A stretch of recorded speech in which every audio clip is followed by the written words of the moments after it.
उत्तर प्रदेश के गोरखपुर जिले से एक दिल दहला देने वाली वारदात की खबर सामने आई है। यहाँ एक पति ने इस शादी के महज 2 महीने के बाद ही अपनी नई नवेली दुल्हन की बेरहमी से हत्या कर डाली और फिर रात भर उसके शव के बगल में सोता रहा। और यही नहीं, सुबह उठकर उसने अपने बड़े भाई पर भी धारदार हथियार से हमला कर दिया, जिसके बाद घर वालों ने घायल को इलाज के लिए मेडिकल कॉलेज में भर्ती कराया है और साथ ही मामले की सूचना पुलिस को दी गई, जिसके बाद मौके पर पहुंची पुलिस ने शव को कब्जे में लेकर पोस्टमार्टम के लिए भेज दिया और साथ ही पुलिस ने आरोपी पति को भी हिरासत में लिया।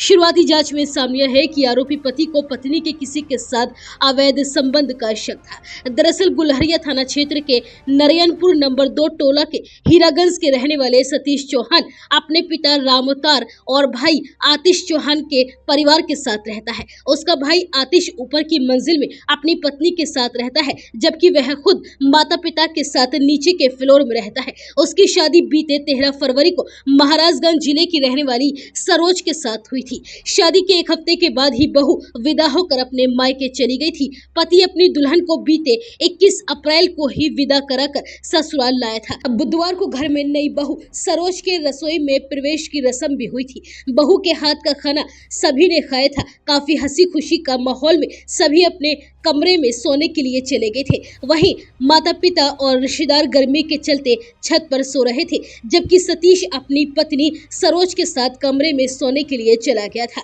रात में ही उसने किसी समय अपनी पत्नी सरोज की गला दबाकर हत्या कर दी। इसके बाद वह रात भर पत्नी के शव के साथ ही सोता रहा। सुबह घर की पहली मंजिल पर जाकर सोफे पर लेट गया। जब बड़े भाई की पत्नी कमरे से निकलकर बाहर गई तो वह कमरे में घुस गया और यहाँ उसने अपने बड़े भाई आतिश चौहान पर ताबड़तोड़ हमला कर दिया। उसके चिल्लाने की आवाज सुनकर घर के लोग मौके पर पहुंचे तो आरोपी वहां से भाग निकला, जिसके बाद गंभीर हालत में आतिश को इलाज के लिए मेडिकल कॉलेज में भर्ती कराया गया, जहां पर आतिश का इलाज चल रहा है। लेकिन इतना शोर शराबा होने के बाद भी नई दुल्हन सरोज नहीं पहुंची तो घर वाले नीचे बहू के कमरे में गए तो वह अर्धनग्न हालत में बेड पर मरी पड़ी हुई थी। बहू के कान से खून भी निकल रहा था। घर वालों की सूचना के बाद सतीश को पुलिस ने हिरासत में लिया और उसने अवैध संबंध के चलते हत्या करने की बात कबूल कर ली। घर वालों का कहना है कि पिछले कुछ दिनों से वह नशे का आदी हो गया था और उसने काफी शराब पीनी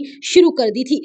घर के लोगों ने बताया कि सतीश को कुछ मानसिक समस्या भी हो रही थी। शादी के बाद वह काम करने के लिए भी नहीं जाता था। वहीं इस पूरे मामले में एसपी सिटी अभिनव त्यागी ने बताया कि फिलहाल आरोपी को गिरफ्तार कर लिया गया है और शव को पोस्टमार्टम के लिए भेजकर आगे की कार्यवाही की जा रही है।